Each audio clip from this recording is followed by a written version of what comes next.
We got to mix the mission statement with the idea that everything is relevant. Our stand-up is relevant. Living in New York is relevant because it's all how to deal with day-to-day life. Yeah. Is that generally it? Yeah. And how the littlest things in the world ruin your whole outlook on life just because of one day when it's really not that big of a deal, but we've got to find a way to deal with our fucking anger, basically. Yeah.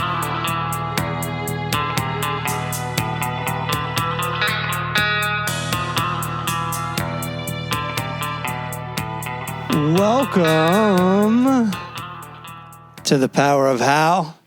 I'm Matt Fulcheron. I'm here with Brennan Tassif. We're Toronto-less today. Toronto-less. His son was sick, and I'm going to visit my parents, who are close to 80 years old. And I said, don't worry about it. Just sit this one out, Daniel. You know, last thing I want to do is bring a fucking bug down there. Yeah, right. Coronavirus just changed the way I think about shit, man. Like before I was like, I'll bring the flu down there. Who cares? You know? But that's stupid though. Yeah. It's weird too. Like even when I'm not feeling great, I think about like going to work and I'm like, oh, I should probably call. Like before it didn't matter. Like you showed up, you play hurt. Like who cares? And they'd be happy to have you. They'd expect it. Yeah. And now there's a tickle in my throat. I'm like, should I call? Right. Am I supposed to go in? Yeah. If you're sneezing and coughing on the mic, you know, if you're like doing a show and the audience is like, oh, what the fuck? I think most people are over it by now. Yeah, but there's still a handful, but then there's also my folks. Yeah. It doesn't matter if they're over it or not. They don't want to get sick. Yeah, and it's also interesting, too. I think we talked about this on an earlier episode, but I'll see, like, if people cough on the subway, people you would not expect, like young teenagers or something, will, like, give a look like, the fuck's wrong with you? Yeah, you know, I think young people, it's ironic because they're the healthiest. Yeah. But they're the most likely to be, like, liberal. Vocal. Who are the most likely to be cautious with the coronavirus. Yeah. Because it is kind of political. Oh, it's 100% political. And then the more conservative people are like, there's no disease that can hurt me. Meanwhile, they're smoking a pack of cigarettes a day and drinking Coca-Cola. So I guess they're preparing themselves. Yeah. I mean, I say it all the time. The most Republican thing I've ever done was smoke cigarettes while I had the coronavirus. I just couldn't. Well, you have to. You're gonna get double sick if you don't smoke. Super addicting.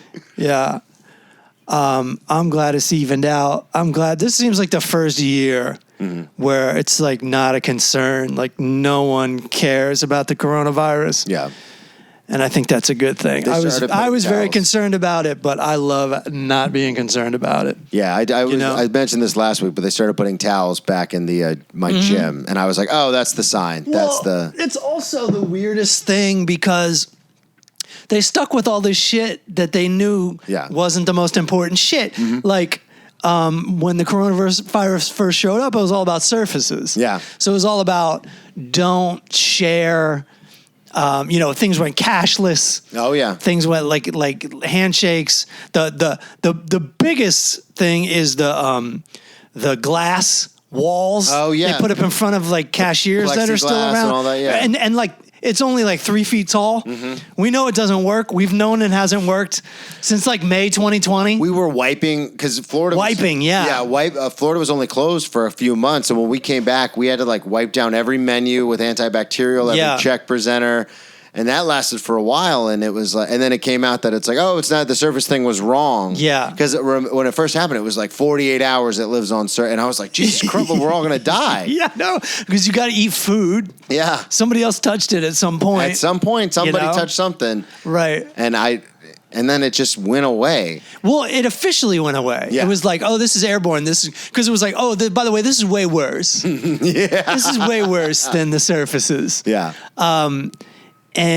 And by that measure, it's like either we go into the store or we don't. Mm-hmm. Do you know what I mean? Like going there and there's a sneeze guard. It's just like, it's nonsense. Well, and the other thing too was it's made me, to your original point, it's made me more aware of things. Like if someone's walking in front of me, especially in New York, and coughs or sneezes, I will go out of my way to go around. Which before I was like, do it in my mouth. Like I don't care. But now I'm like, either. Now when someone sneezes next to me, I don't think, oh no, I'm going to get the coronavirus. Oh no, I'm going to get sick.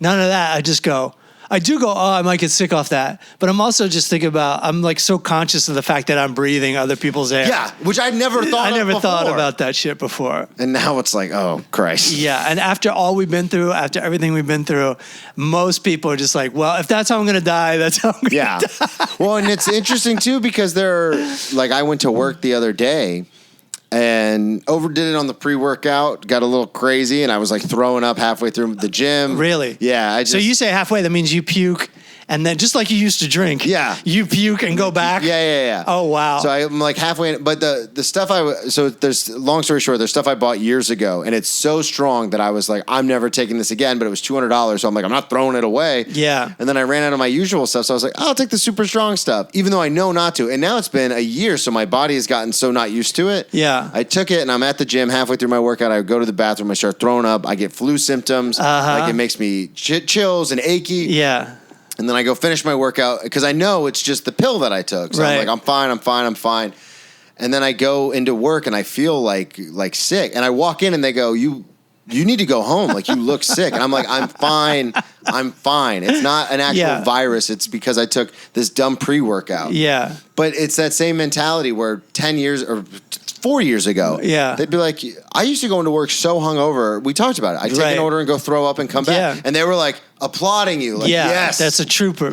Playing hurt, baby. We love it. And they'd acknowledge it. They'd be like, Brennan can party and he can get his job done. Exactly. And now I went in and I was like, literally, I know I'm not sick. I took this pre-workout and I knew it was going to make me feel like this, and I feel like this, and that's what happens. And they were like, absolutely not. And that only makes you sound more guilty. Yeah. When you go, I'm not sick, that makes you sound sick. I swear, officer, I haven't been drinking tonight. Last week we talked about motivation. Yes. Even just editing the podcast inspired me. But I want to talk about the other side of that. Yeah. And that is, so like, I think from Thursday straight through Sunday, and probably Monday, Tuesday, Wednesday too, all I did was like work. And then when I was done working, I would go work out. And then, I would clean the place up. I was busy nonstop while my wife was gone. A lot of guys, when their wife goes out of town, they're like, I'm going to party. Yeah. I'm going to go to a strip club. I'm like, fuck, good. I'm going to get some work. Yeah. I'm going to get some work done. And to a fault, I'm going to say to a fault, all I did was work last week, and it made me goddamn crazy, and it made me fucking miserable.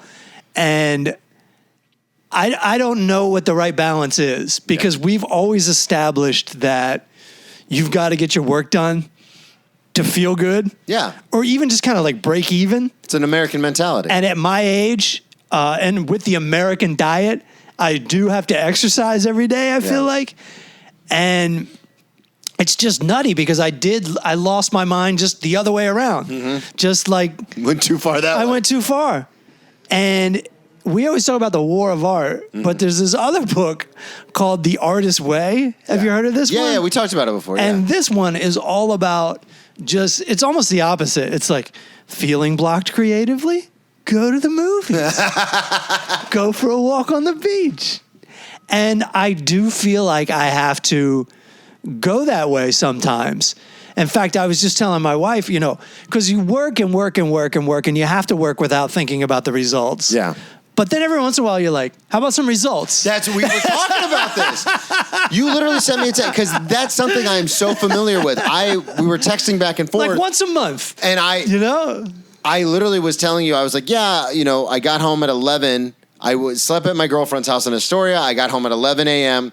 and I had to work at 4. So from 11 to like 3:15, I got sucked into, I was like, I'll just edit a couple clips. Yeah. And 4 hours slipped away. Yeah. And I was like, I forgot to eat. Yeah. I haven't done laundry in 3 weeks, because I'm always like, all right, this day I'll do laundry. And then I sit on the computer and I'm like, I'll do it in a second. And then I get sucked into work. Right. And you made a very good point. You go, you got it. You just can't think about the results. The results come when you don't think about it. And I was like, yeah, but we're in it all the time. All I'm thinking about is the results. It's exhausting. And I hate to say this, it goes contrary to what we were talking about last week.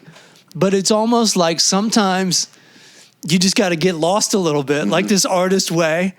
And it's like a watch pot. never boils, right?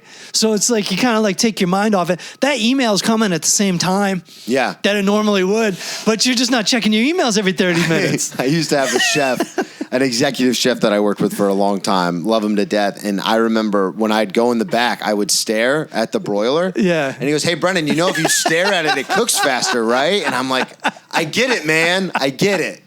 But at the same time, I'm the kind of person where I'm on my way here, not expecting an email of any sort. On my way here, every single stop, refresh my email. That's what's funny. I'm not expecting it. It's not a wait by the phone moment for me right now. Me neither. But so now we're in a world where you're always waiting by the phone, even when you're not expecting something. Yep. My friend Dan Gabriel said it best. It's like opening the refrigerator when you're not hungry. Mm-hmm. It's like, what the fuck do you expect to see? It's because most of our good news in the past 10 years has come from the smartphone. Yeah. And so you're just pulling that slot machine lever. You're just pulling that slot machine every lever. Fucking day. And so I told my wife today, I was like, well, we're going to LA and we're going to Mexico, and I'm going to keep working hard, but I'm shifting. Yeah. Like I'm going to take some more mental vacations. It's such a tough thing because you and I have both gone way too far in our past. Yeah. Way too far. Because here's the thing. It can feel like you're working a job and you're working on your creative thing and you're working on your relationship. It can feel like this is crazy. I could stop. I've got to stop this. This is making me crazy. Yeah. But we've both taken, I don't know, let's call it a week or a month and just like fucking shut it down and not done anything. This is back when you were drinking. Yeah. And to be honest, this is when I was drinking like crazy too. And it's like, people don't realize how your world will just go to shit if you neglect your responsibilities. Takes a week. It gets insane. Yeah. You get so far over your head. I remember I racked up credit card bills that I was paying. I had like a pre-summer of charge in like 2004. Yeah. I just went batshit crazy because I had been working so hard for so long. I was like, fuck this, I'm not gonna work. Yeah. But then I didn't like figure out how I was gonna pay my bills. And I had so many, it was like a credit card culture in Los Angeles back then. It was like, so many people I knew just like, fuck it, I work freelance, I'm running up my credit cards until I get a job, then I'll pay them off. I got so in over my head that I was paying off those credit cards for 10 fucking years, to the point where when I did start making money, I was still so broke. Yeah. Because my minimums came to like $600 a month. That's the situation I find myself in now. I luckily destroyed my credit as I was drinking. So when I was trying to rebuild it, I say luckily because then I know what you mean. Yeah. I like my biggest card I have is like a $5,000 limit. And like that's the biggest one. Right. So even if I've racked up all of them, obviously I've talked about it before on the show with the one-man show and the breakup and the move all in the same month. But I got to the point where I had to call a family member, and I was like, I need help. Like I haven't asked for anything since I got sober. I've been very self-sufficient, and especially since moving to New York. Right. Because I didn't want to be that guy where it's like I moved to New York when I had no business doing it, and I had to ask for it. So I've been very good about that. But I finally had to call this family member, and I was like, I'm sorry, but I need help. So they sent me some money, but it wasn't it's a little bit of money. It was gone. Like, I literally was talking to Tracy about this, my girlfriend, 2 days ago. I go, I don't understand. If I had not gotten that influx of money, I would have been even further, like, I'm still behind. Right, no, I know. It all went to bills, and I was like, what is happening? I know. It's really fucking tough. Like, and especially prices just keep going up and up. And when I work stand-up jobs, you're dealing with payment that was established in the early 90s when the stand-up crash happened. Mm-hmm. So people in the 80s made way more money. Forget adjusting for inflation. They made way more money, like emceeing and featuring, than they make now. Like, you can make six figures being an MC. Yeah, and that's what I was going to say. Feature act. It's more now, to your point for the listeners, it is more now, not, like you said, not counting any adjustment. Like now it's like $100. Back then it was like $200, $250. Right. So it was just more. Yeah. And it went a lot further. Oh yeah. Fuck yeah, dude. fuck yeah. Well, now you could get a Happy Meal at McDonald's for like $1.60. Dude, I wanted to mention this because you brought it up, the slot machine thing. With social media, and I know we harp on that a lot, but with the way it is nowadays, you never know when you're going to get an email that's like, "Hey, saw this clip. I'm, a partner at so and so agency, or I'm a member of whatever firm. Like, we'd like you to do X, Y, and Z." Yeah, you never know when that can happen. Yeah, it happened to me this week. Did it? Not off social media, but I did a show in Philly, opening for my friend Ian Bagg. I've already told you a lot of this, but I'll explain it to the listeners. And then somebody hit me up. They're starting a new comedy club. And they wanted me to headline, and they gave me this contract that, first of all, for the listeners, there's usually not a contract for most stand-up gigs. Yeah. It's just like the email is kind of the contract. And yeah, you get screwed like once every 10 years. You do. Yeah. Like someone will stiff you. So when you get a contract... I remember that story. What about like Las Vegas? Yeah, dude, I lost... I lost money in Vegas, buddy. I worked for 7 days straight and fucking lost money. God. But anyway, we talked about that on the podcast before, right? All right, find that story, listeners. Find it. It's a good one. Bob Burke screwed me. They gave me this contract. It was so funny. Because I hate contracts because I have a lawyer who I hate to bother for things that are less than... Things that aren't going to be on television and are only like a couple $100. Yeah, less than a certain amount. Yeah, this is less than $1,000 I was going to be getting paid, and I'm like, so I'll read it. I already know. You usually read it and you don't know what the fuck it says. Just skim through it, yeah. But I've been around so long that this shit was just blaringly bad. I wrote it down. First of all, they'd own the footage from the show. Think about that. When my lucky day does come and I'm a star and they just own this footage and they can put it out, it'll probably be the same material I'm putting out for my special and they can just put it out. Yeah. And there I am. I've signed a contract. On all their social media. Yeah. This is theirs. In perpetuity. Yeah. This is like the first thing. Yeah. This is the first thing. This is worse than and then the opening acts are like, well, I don't know what the opening act is. Then there was a $500 fee for cancellation, and that's a 2-week window. God. So if I cancel within 2 weeks, and we're already 3 weeks out from when they wanted to do it. Yeah. They wanted me to take out a $200,000 insurance policy on the fucking show. You see the irony in that. And I'd be responsible for anything that happens. Yeah. Yeah, I see the irony. Because you have that joke. There's insurance on the stage? They're like, there better be, motherfucker. When you sent me that text, I was like, that's full circle, baby. And then they're like, for quote unquote promotion of the show, they would have the rights to my likeness. That's insane. This is something I learned a long time ago. And it's the reason I didn't do the first season of Last Comic Standing. I actually made it past the first audition for the first season of Last Comic Standing. But this lawyer was like, dude, this contract is terrible. Like, they'd own your likeness, which means they can make like a cartoon about you. Yeah. And that's the thing I see all the time on promotions is they will have like friends of ours, comics we know, and it'll be like whatever comedy club, and it's them and it's their bit. Yeah. And I'll text the person. I'll be like, hey, I'll screen record it, and I'll send it to them, and I'll be like, hey, do you know that they're using this? And they were like, yeah. I don't know they're using it, but it's in the they have the rights to it. Yeah. And I'm like, they're burning your material. It's fucking crazy. The things we'll do, and we're not retiring off this week. No. In Albany, like we're barely paying the bills for the month. Yeah. And then they just own it.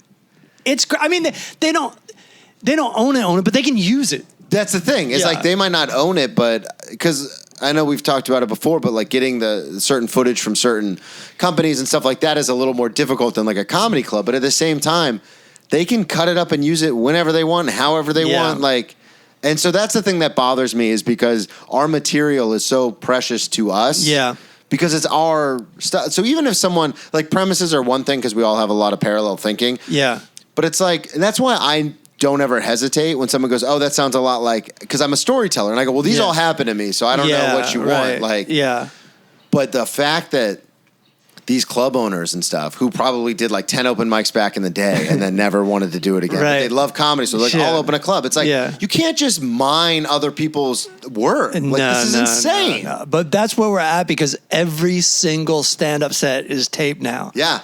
And there's just hours and hours and hours of footage lying around. Mm-hmm. And there's no way you can keep track of all of it. There's no way. You know? So, like... you're going to have a glorious day one day where you just like, you're fucking on top of the world, and some club is going to put out Brennan Tassif bombs. Yeah. In 2019. Well, they won't even put the date.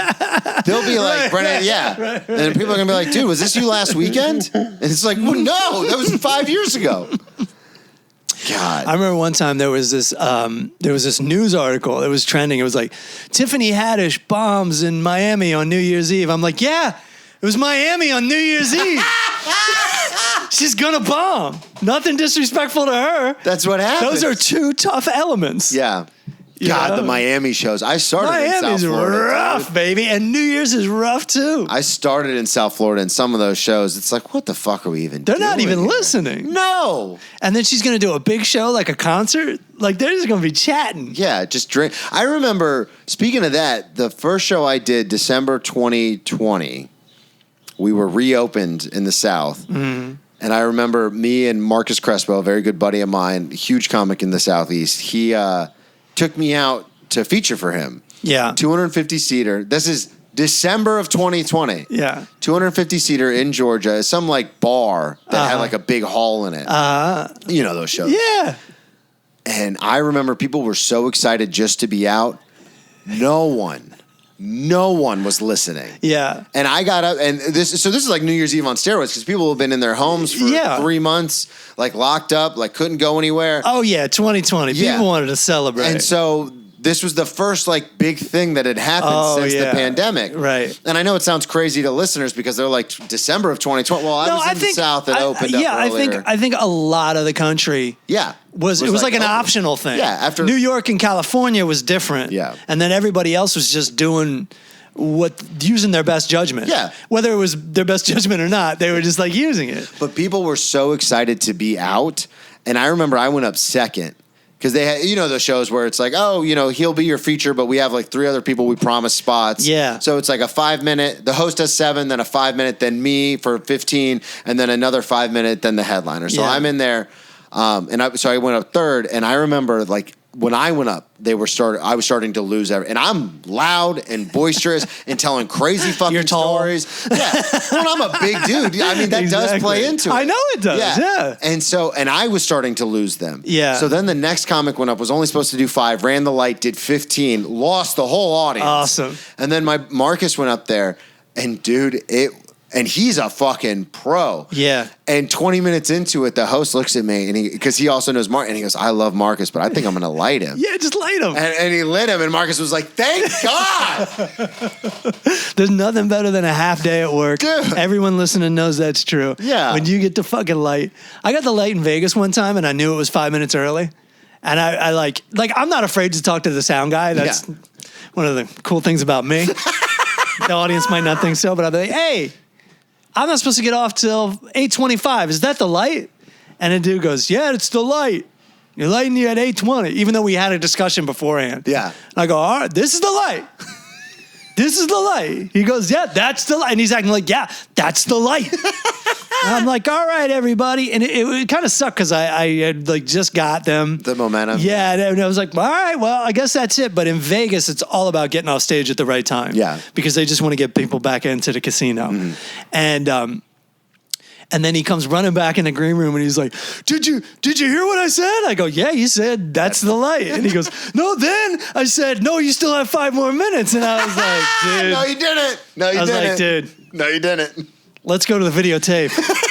But that's the thing. You're talking about like Tiffany. I asked him twice, dude. I asked him twice, and then so he probably said something where I was like, "All right, everybody," and then he's trying to, Then so, but he was too late. Yeah, it's just that weird thing where there's so many circumstances that can go into like I've seen like you said about the Tiffany thing, and I've told you about, and I've told the listeners, I've been at mics or like smaller produce shows where big comics are on, and they try this, and it's like, this isn't a club, dude. Like, what are you doing? Right. And they bomb, and it's like, I know that they're good comics, obviously, but it's at the same time, you're like, this just isn't the right spot. And if like going back to the original point, if someone records that, you're fucked. Dude, there used to be a time, and I know I've been reminiscing since I've been podcasting, but there used to be a time where like you could work shit out. Yeah. And I just think everything, I'm not that worried about it. Like, things are going to have to go really well for that tape to emerge. Yeah, that's true. And even if it emerges right now, who's going to see it? I can barely get people to watch. Yeah.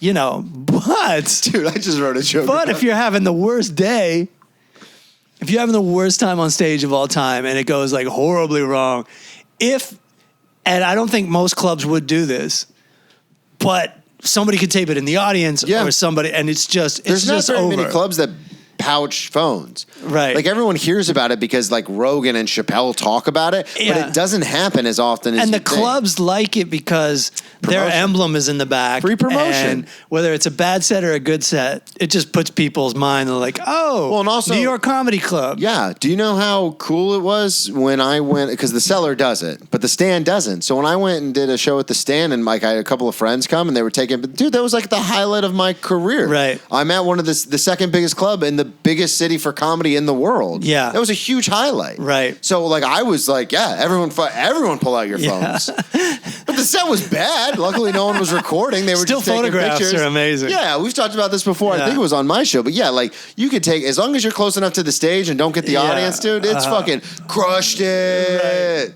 I'm one of the people old enough to be like, and it's still smart now that we're talking about it. Like the Laugh Factory in LA, they're like, here, sign this so we can tape it and put it online. And I'm like, no fucking way. That's so smart. It was so smart until they stopped booking me. Yeah, but still, like that shit was so foreign. You just didn't, like, it was weird. Like the business seems weird now, that business then, because you wanted all your material to be a secret. Yeah. And you wanted just the people who book shows to know what you did, so that when the audience came to the show, every single thing you said was a surprise, including your character, including like just everything would just be like a relentless surprise and just boom, boom, boom.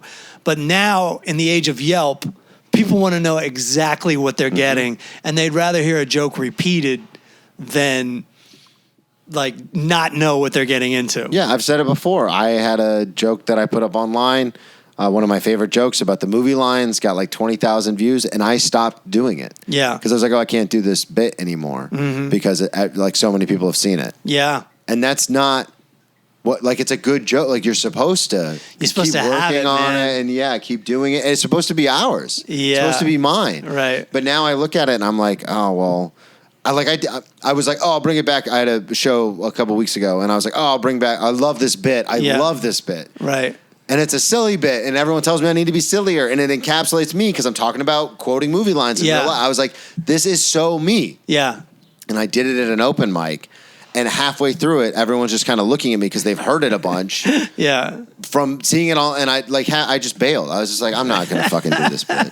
Because, I do stuff at open mics just to make sure you still got the timing and stuff, and so I went, because I'm not performing as much as I'd like, and I literally, halfway through it, I was like, oh yeah, you guys know. Everyone's seen this. The guys at the open mic know. Yeah, and I was like, never mind, forget it. I know a guy whose video went viral from the Laugh Factory's website. Viral, like real. And then when he did Conan, all the comments were like, I've heard this shit before. Yeah. This guy stole it. Yeah. This guy stole it. So that's how bad it is. They don't even remember that it's the same guy. Yeah. They're already this guy stole it. Yeah. So like the bit they remember, the comedian they do not. Yeah. Well, I'm not saying always, but in this case, that's happened to a comic that we know. I won't say any names, but they have a hilarious story they did on late night. And then they did that story again and like a different set for something like this is not happening or something like that. Yeah. It's same thing. So many stolen. Yeah. We saw this on Conan. You stole this from Conan. And he's like, that was me. Yeah, that happened to me too. Like this guy at the Comedy Store used to run a show called the Ding Dong Show, and it was full of people that were like, I mean, I don't even know what to say in this day and age, but they weren't like all there. Yeah. Can I say that? Yeah. And so he would, just for fun, he told everybody I was a joke thief, and then they would all watch me and confront me, and they'd be like, that fucking, this one woman was just like, that wrote that joke on her deposit slip. That was on Last Comic Standing. And I was like, yeah, that was me. That was me on Last Comic Standing. That was me. Because it's money in the bank. Yeah, and this woman just goes, what did she say? She goes, well, perception is like 9/10 of this business. And I'm like, business? I'm like, you're not in this business. I'm in the business. I got paid, again, less than $1,000 to be on Last Comic Standing. God, it's weird because everyone, this mentality of we have to work. And then like you said, we go so far. I forget to eat. Like I said, I forget to do things. Like I forget to do, like the 3 things that I have to do every day is when I get up, I go to the gym. That's like it's the addictive behavior for my addiction personality. But like I always have to go to the gym, and then I always have to do something comedy related. Yeah. And then like eating is something I don't do every day. Like we talked about last week, like getting up, making our bed, being productive. Like I don't do those things because I get up and I'm like, I have to get this stuff done. Yeah. And very rarely, and I know we talked about this before, but like finding that balance, like going to the Met. But even when I do that, it's under the guise of this is how I write, so I'll go to the Met to write. Right. It's so bizarre to me, and I know I've said it, the audience is probably sick of it, but it's so bizarre to me, these people who are like, oh, I'm just going to take a me day. Yeah. Because when I do that, and I don't know if you feel the same way, but when I do that, I feel worse because I'm like, I wasted the day. It's so important to do because just like what I'm talking about, like I'm overworked right now, and I'm just like, I'm sick of it. Yeah. I still want to, in fact, when I wake up in the morning, I'm like almost racing to start writing, like this weird thing. But I don't know, man. Like, it's so hard to even say, like, let's just say I'm working on a bit right now. It's called Quitting is Underrated. And like, if quitting is so bad, then why does it feel so good? Yeah. Because I haven't quit anything in a long time, but it is freeing. I'm not even sure what my perspective on this is. This is where I've gotten with myself. Sometimes I will quit mentally, and I will go, yeah, I'm not a stand-up comedian anymore. And then I'm walking down the street, I'm like, this feels great. I'm not a stand-up comedian. And that has less to do about the work and more about trying to be something. Yeah. Trying to have that job title can be exhausting. Yeah. The truth is, finding an hour to work on your stand-up every day is not too much to ask of yourself. In fact, it's what you want from yourself. But it's just the never-ending thing. And we're always in the hole, like you were talking about. With your finances, you always feel like in the hole. You never feel like you deserve that rest. And that's just the way our society is set up. Yeah. Well, and especially what I'm saying is it would be more healthy to just fucking quit, but we can't. Yeah, we can't. We're addicted to it, man. Because I've seen like these documentaries on stress and everything, and we're just killing ourselves. Well, how many times, and this might, because obviously the listeners know, the level that you're at is much different than the level that I'm at as far as the stuff that you have accomplished and are continuing to accomplish. But this is something I see on a regular basis in the circles that I'm in as far as open mics and produce shows, lower level stuff. But because it's lower level, it makes it more obvious. There are so many people that will come to open mics or come to shows because a lot of them are at bars, and they'll hang out with their buddies that they met when they started doing comedy and have quit comedy. Yeah. And I look at those people and I go, you're out of your that'll never fucking be me. You're out of your goddamn mind. Like, because I'm so entrenched in it and just upset. Like I went to a fucking show at the Stand last night. Yeah. Do you know how weird it is to be sitting in the back of the room when all these comics come in, most of which that are my friends? Yeah. And they sit with me. What are you doing? I just wanted to watch. I love it, man. I want to watch it. Yeah, so that's good. That's genuine. Yeah, but it's also one of those things where, like, it's so unhealthy, the fact that we are so addicted to it and so passionate about it. It's very unhealthy just from a physical standpoint. Right. But I think that's, to be honest with everybody, I think that's what separates the people who are doing it. Yeah. I mean, it sounds so obvious, but it's like the people who are doing it and the people who have quit. It's obsession level. I took an acting class one time, and the teacher was like, I want you guys to be obsessed with your careers. Yeah. He's like, that's the only way. And unfortunately, he can tell that to a class full of people, but there's only a handful of people who truly are obsessed. Yeah. And that's not a wonderful thing. No, I have lost. But it is like, that is who gets it. Yeah. I'll tell you this too. During that time mentioned, pre-Summer of Charge, 2004, I was like, I just want to get on TV so it can be documented that I do stand-up. Yeah. Like, I just want that TV spot. And I got that TV spot 18 years ago, and I'm not quitting. We're doing a podcast right now. I'm not quitting. Like, I can't stop it. It's so fortunate that you and I have both found people that understand that. Yeah. And obviously Daniel too. It's because it's ruined relationships in the past for me. It's ruined jobs for me. But it's that thing where and it was the same thing when I was drinking. That's the only way I can kind of relate to it is like when I was drinking, the only thing that mattered was drinking. Yeah.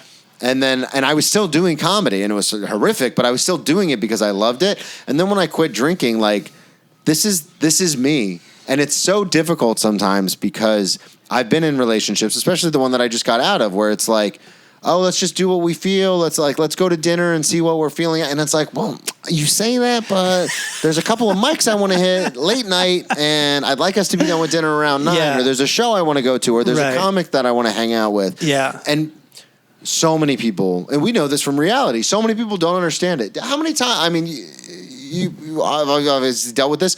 I go home and it's like, so what do you do? Right. What are you doing? Right. Yeah. And then you'd say, like, I have a very good friend of mine who's working on a television pilot. And he said, hey, man, I think you'd be great for this character. And I was flattered and it was awesome. But that takes time. Yeah. So then if I just drop that into like I'm talking to my dad and I go, yeah, a buddy of mine, because he doesn't understand the business aspect. So if I go, oh, yeah, a buddy of mine's working on a pilot. He wants me to play the best friend. Yeah. Immediately, it's Brennan's going to be on TV. It's like, no. But it's such a weird thing because you want to say something. You have to tangible, specific that they can wrap their head around. Yeah. But 90% of the things that are might happen don't. Yeah. And 10% of it happening is awesome. Yeah. Oh, that's a big spread. Well, and it's the 90. But at Christmas, you have to say something. You gotta say something. What are you gotta? You're sitting there for 10 fucking hours and they're asking you. That's why the podcast is great. The one-man show is great. I know the stuff you have working on is great because it's like, oh, this is what I'm working on. There's my Christmas. Ready? Hey, Matt, what are you doing? I went on a UK tour this year. Like, I'm not going to be telling them what I did. Yeah. I'll be telling them what I did in May. Yeah. Not what I'm going to do in 2024. It's insane to me because there are people who get it and there are people who don't. Yeah. And it sounds, but I grew up as, playing sports. My life has always kind of been a zero-sum thing where it's like, no, you just don't stop. Like, I don't understand. Like, people are so jaded that I run into at these mics and they're sitting at the bar talking to the bartender because they used to go to that mic all the time and they're like, oh, you guys are doing a mic at 1 o'clock on a Thursday? Huh, your careers are really taking off. And I'm like, what the fuck do you think you're talking to, man? I've been to jail. I'll murder you. Yeah. Like, what are you doing? Murder you. I mean, I really won't. We're all about positivity here. But it's that mentality of like, you quit. Right. And now you're taking your anger about quitting out on us. Yeah. But it's like, we're still doing it, man. Right. Like, we're still here. I'm going to tell you, too, you don't realize how crazy this business is until you really accomplish something. Yeah. And then somebody goes, okay, what next? Mm-hmm. And if you got nothing, you're like, what next? I just did the thing. And they're like, yeah, come to us when you got 10 more something things. else to do. And it's like, now that makes sense. But all the effort, I think in my half-hour special, I put so many years and years and years into it. And I didn't realize that, like, that was the thing. That night was the thing. The paycheck was the thing. Yeah. And then it's like on to the next thing. It's like, it's so... And then, like, you call somebody for work or whatever, and they'd be like, yeah, we got nothing now. Or I'd, like, try to get an agent. They'd be like, yeah, we can't represent you. I'm like, what the fuck are you talking about? Like this? And it turns out... It was the thing. Yeah, it turns out the thing... is only the thing. It's just the thing. It's so fleeting. It's so fleeting. I have friends, a buddy of mine, I remember when I first moved to New York, him and I reconnected and we became friends. And I remember he was working like a part-time job and doing comedy. And then within a matter of months, his following blew up. A bunch of stuff went viral. He blew up. And then we, like, whenever we hang out, I'll be like, oh, whatever happened? Because you know me, I remember these little things. So I'll be like, oh, whatever happened with that? And he goes, oh, no, it's gone. Like, it's done. It's gone. But it's like one of those things where, and he obviously now having a bigger following and touring and stuff, he can say that like with no ill will or heartache. Sure. But it, like in my head, I'm like, oh, that was like a huge thing. And he's like, yeah, I'm on to the next thing. And I'm like, ah! Yeah, I mean, think about how crazy the internet is. It's like something new has to happen every day. Every it just minute. stacks up. Like, it'd be so interesting to go back to someone's social media from like 2016 or something and see what people... Or even like 2015. Mm-hmm. One thing stands out. Remember when everybody had to post about Cecil the lion? Yeah. That got killed? Yeah. Like, that's just like some obsolete thing. Mm-hmm. But that was all the rage for that day, for that week. It used to last a week. Yeah. Now it just lasts a day. Well, and there was that, the Harambe thing in Cincinnati, the zoo, where the little kid jumped into his cage and they just shot him and everyone freaked out about it. But I was just thinking about this. Damar Hamlin in the NFL died on the field. And everyone has forgotten. This was 3 months ago. Yeah. Or I guess 6 months ago. And everyone's forgotten about it. Absolutely. And I'm like, what is happening? Yeah. I was telling my wife the other day about the Tide Pod Challenge. She's like, I never heard of it. Oh. Do you remember that? Oh, yeah. That's back when the internet was still half fun. Yeah. That's when morons did dumb shit like that. Yeah. That's why I do actually enjoy, as much as I'm like, oh, you know, if you want to stay sober, just look at your Facebook memories. I do like that, though, because it'll pop up and I'll be like, oh, yeah, that was a thing. Right. That's weird. That's what I'm talking about. So, but what if you are the thing? Yeah. Like, if you're the thing, then the thing tomorrow it's going to be another thing. Yeah, it's always fleeting. That's why Paul Verzi said something that I really liked, where he goes, I'd rather have 30,000 people who are actually going to buy tickets. That's it. Than have 150,000 people who never even engage with what I'm putting out. Yeah, no, that's the business model. Yeah, 100%. Yeah. You had a Was I a Dick? Yeah, we're bringing it back. I do too. For those that don't know, because we don't do it that much, it's Was I a Dick? It's somebody tells a story. They're not sure if they did the right thing or the wrong thing. And we either label them a dick, a decent person, or a saint. Yes. I got one too, so you go ahead. Okay. So this was one of the original segments, and we just kind of got away from it. But I wanted to bring this up because this just happened. You've lived in a lot of major cities. Yeah. You know a lot of major people. So I'm assuming when people come into town, the full charge is someone that they hit up. Sometimes. Yeah. And sometimes they don't. So sometimes they were a dick. This is my Was I a Dick. So normally, whenever somebody comes into town, especially from like Jacksonville or a comic that I know, they'll call me and say, or someone will text me, hey, so-and-so's in town, or they'll text me and be like, hey, Brennan, I'm coming into town. Can I hang with you? Do you want to go out and do stuff? Right. And you know me, 100%, fuck it, especially if it's comedy related, hell yeah. Yeah. Let's go, let's do it. I'll introduce you to anybody we run into that I know. Yeah. It's going to be a blast. Right. So recently I had a friend come into town. Not even a friend, like someone I kind of know through the comedy scene in Jacksonville. And they were like, hey, I'm coming into town. These are the dates. I said, awesome. We'll get you on the podcast. Like, you're getting back into comedy. I'll take you around. I'll introduce you. Yeah. Was I a dick? Because when they came into town, they were being very, like, not standoffish, but very vague about kind of like, oh, well, this is what we're doing. And if you have time to hang out after, maybe we can get together. So let's slow that part down now. Yeah. So, like, you would shoot off a text and be like, do you want to hang out tonight? And they'd be like, they'd have stipulations like, well, we're going to do this and then this. And if that goes this way, then I'll text you. Yeah. And see, I'm not a fan of that. I don't know if you finished speaking on this, but I'm not a fan of that being old school. Like, my thing was just like, it used to be a phone call and an appointment, and if you didn't show up, you didn't show up. Yeah. I don't like this. Let's see how it goes. I'm not a dick. Okay, yeah. so that's the thing. As far as I'm concerned, I'm not like modern people. Yeah, that was the thing. Was I was like, okay, well, you're going to be in the city, because I thought they were going to be in the city for the week. They were only in the city from like Friday afternoon until Sunday afternoon. So I said, okay, well, I'm working. It's the weekend, it's Father's Day weekend. I got to work. Yeah. But how about this? Friday, I'll get out kind of early. I'll move my schedule around so I can get out around 9 or 10. I'll meet you at the clubs. Yeah. Friday rolls around. Don't really talk because I think we have something on the books. Yeah. And then I message them, hey, just got out, heading to McDougal Street. Where are you at? Oh, we decided to go to a show at a different club uptown. And I was like, so then I was just like, all right, maybe tomorrow we'll get together. And we had planned on doing the podcast and everything. And then it was just a lot of these like vague, like, well, this is what our plans are, but if we can run into each other, sure. Now I thought, was I a dick? Because I was like, well, fuck this. Like, I'm not going to go out of my way. Yeah. Like, you're in my city. Like, I'm trying to show you a good time. Right. And you're kind of like flaking on me. Yeah. So, I mean, the only time you would be a dick if you actually said that to them, fuck you. Yeah. But I mean, should I have made more of an effort to be like, oh, well, let's work around your schedule since you're the one visiting?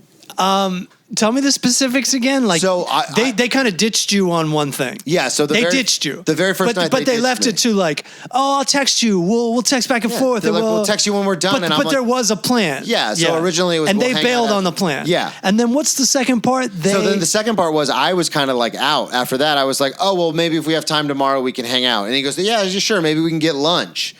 And then the tomorrow rolled around, and I was busy, obviously working, like we're talking about. And I texted, and then, but they're not texting me. I feel the responsibility to be like, hey, just so you know, this is what's going on. Yeah. No, so then I just kind of stopped talking. No one's a dick here, but you are the more responsible person, let's say, because you're like, let's set a time, and at that point, you're going to enter saint territory if they only would go along with what you wanted to do, because then you're going to show them around. You're going to introduce them to people. Yeah. You're going to be a good dude. You're going to show them a good time. But they're doing something and they're not a dick either. Yeah. But what are you doing? Well, that's... What are you doing? Like, you clearly don't want to hang out that bad. That's what I thought. And it's not, you can't take that personally. But at the same time, it's just like, just fucking say it. Yeah. We're not going to get to hang out. It would have just say we're not going to get to hang out this time. Yeah. I would have not you. No, but them. I see what you're saying. I would have loved that so much more, but I feel this obligation, especially when it's people in the comedy world, when they come to visit, it's like I have to and it's gone so well sometimes. You've been there when I've introduced you to buddies of mine in town. And you show people around very well. I'm trying to... They get introduced to me. Yeah. Cable television's Matt Fulcheron. But like I go out of my way to be like, this is, and even I'll be like, oh, this is so and so, and they'd be like, oh, who's that? I go, that's somebody you want to know, like that someone's got a big following, right. That's somebody who's very funny, like that's someone you want to. No, it's a big deal, and it's New York City, and you got a tour guide. Yeah, you don't have to be a tourist. You can actually like. And it goes so much further. Assimilate and get in. And you're not, and you're going to meet people. Yeah, well, and I've learned. And you're going to see shows. Yeah, and you're going to see several shows. Like they're kind of fucking themselves. Yeah, they were a dick to themselves. They want to go to one show at like a C club. I'm like, dude, we can go hang at like this A club where I know a lot of people, and like they'll just let us walk downstairs. Like, what are you doing? Right. But I don't want to be like Mr. Oh, I'm all like I fucking got New York around my finger. Yeah. I don't want to do that, but it is a lot more fun. Right. Because you showed me that when you and I first started hanging, you would introduce me to all these guys. And I was like, this is fucking awesome. Yeah. So now I try to do that for other people when they come into town. But listen, it's like, you can lead a horse to the stand, but you can't make them drink Coors Light. What was yours? You have a Was I a Dick? My Was I a Dick? I knew I had one from recent, but I couldn't think of it. So I just threw together this one from 2019. Oh, shit. Going back in the archives. There was like kind of a party across the hall late one Saturday night, and I was playing Nyack, and I came home, and I remember I was in a great mood because I just got some work, like this Canadian tour I was doing with Segura, and I was fucking psyched. And I went over there, and I was talking to the guy that lived there. He was having like a small party. Yeah, like so 10 you're people in the were party. There. I'm in the party, and this dude is he's an aspiring comedian. So we're talking shop. He just started. Yeah. Or whatever. And this drunk girl like just kind of like moseys up into the conversation. And I happened to mention that I spent a lot of time in Los Angeles. I lived in Los Angeles, and she goes, "You're from LA?" And I go, "Yeah." She goes, "Yeah, that's about right. Oh. That figures. I can tell you're from LA." And I'm like, "What do you mean by that?" And it's so long ago. She said something like negative about me being from LA, and I'm like a certain type of person. Yeah. And it really kind of made me angry because this was before like I've been to therapy or I see how to behave myself just based on like my wife's behavior, and we like talk about stuff more. But I used to be like, you cross me, you fucking like every moment of my life counted, like Curb Your Enthusiasm. Yeah. Like, was I a Costanza? Like episode 2. And so I'm saying goodbye to the woman that lives there, and the woman who got mad at me accusing me of being a shitty person. Yeah. I was like, all right. I said, all right, see you later. And then to the girl I didn't like, I go, you're garbage. And then I just fucking left. And I know I was a dick. But you don't see me doing that to people for no reason. Well, that's the thing is like, is it dick level to retaliate? Like if someone comes for you. Yeah. And then, because that's the thing in society now, it's like, oh, you're always supposed to like sit on your hands. Yeah. It's like, no, that's not acceptable. But this person needs to know that's not acceptable behavior. Yeah. And it's like, oh, you can't. I think you're not. I think you're a decent person because she was being an asshole. Right. And you called her out on it. Yeah. You might have changed her life for the better. Maybe. Or, yeah. Yeah, it's one of those things, and this is the dilemma, and I think this is something we talked about on some of the first episodes. And it always comes. This is always a theme. And was I a dick? Yeah. It's kind of always the same thing. It's like you're damned if you do, and you're damned if you don't. Yeah. Because if I didn't, I'd be like, oh, you're a sucker. Yeah. And I did. I'm like, oh, you're an asshole. Well, and that's the other thing too. Is it's like there's no middle ground. It's almost sainish to be like, hey. I mean, obviously, people are going to be like in the comments, like, "Oh, you could have been like, that's rude. Like, why would you say exactly, that?" Exactly, yeah. And that's obviously. But then you're just some guy going, "That was very rude." Yeah, you're all fucking heroes, but I'm not a nerd. All right. But like, I think, you're damned. Yeah, because it's one of those things too where it is a common theme where. The reason it was I Dick became a segment was because we're all, you, me, and Daniel included, are very much try not to be rude to people. And we're also trying not to get taken advantage of. Exactly. And it's it's a weird line to walk. I'll tell you what my therapist would tell me. I haven't seen him in months, but this is what he'll tell me. That's why I don't have to pay him anymore. Yeah. I know what he would say. Like he would say, just fucking take it with a smile. And I think he's totally right, actually. You take it with a smile and be like, all right, well, if that's what you think, and then go back to talking to whoever I was talking to. Yeah, but this comes into play with what we were talking about earlier about the obsession and the addiction. Yeah. Our brains are wired a certain way where we're not going to be like, oh, well, who cares what they think? We do. That's why we get on stage and try to make strangers laugh. You know who cares? Therapists? I do. A lot. Right. Oh. And so, like almost an unhealthy amount, some would say. No, you're more upset than I am. But so there's two versions. It's like there's the evolved fucking perfect person in a way. Yeah. I don't know what the right answer is. All I can tell you is I didn't feel good when I was attacked. And I didn't feel good when I was retaliated. Yeah. So I think I'm just much too self-conscious in a way, or much too self-evaluating in a way to like ever pull it off. But it's different like when you're on stage. Then you have to just like kill or be killed. Yeah. But so tell me, this actually ties very nicely into our conversation about was I a dick? My problem a lot of times is, and I know I've said it before, but a lot of times is I avoid confrontation so much that it will get to a point where I'm like, well, now I can no longer avoid it, but I'm already amped. I'm already up there. That's me. So then it just bursts out. And I know we clipped it that one that was hilarious about like the guy talking in the movie theater. Yeah. And I know I've talked about it before with like people at work where I'm like, hey, just leave me alone. Then all of a sudden I'm like breaking glasses, being like, I'll fucking kill you. Like, so like that's my biggest problem is I don't like confrontation. And I actually am somewhat envious of these people I see out in the streets, especially in New York. Yeah. Well, they'll just straight up, like I was at Chipotle the other day. I put in an online order. It was taking a little while. while, and this woman was waiting in line. Yeah. And the guy was working on the to-go orders, and she literally looked at him and she goes, I've been standing here for like 6 minutes, right, and you're working on those orders for people who aren't, I mean, I was there, but she's like, for people who aren't even here, can you please take my order? Yeah. And I'm like, oh, that's, I guess, technically how you should handle it. Like, not being rude, but being very, like, what's the word I'm looking for? Being assertive. Yes, thank you. Very assertive. Like, hey, I've been waiting here for quite a while, and I've given you time to, like, do what you have to do. Yeah. But now it's been 5, and standing there for 5 minutes, like, just looking at someone ignore you is a lot. Well, this reminds me of my wife. Nothing specific, but she's the sweetest person on earth. Mm-hmm. But she'll still be like, hey, excuse me. Like, she'll still be that person at Chipotle that you're talking about. Yeah. And so I guess the end result of this segment is my wife is a saint. I mean, I had it happen a couple. But no, I usually am just like, I'll sit there for 45 minutes. We do it at the stand all the time.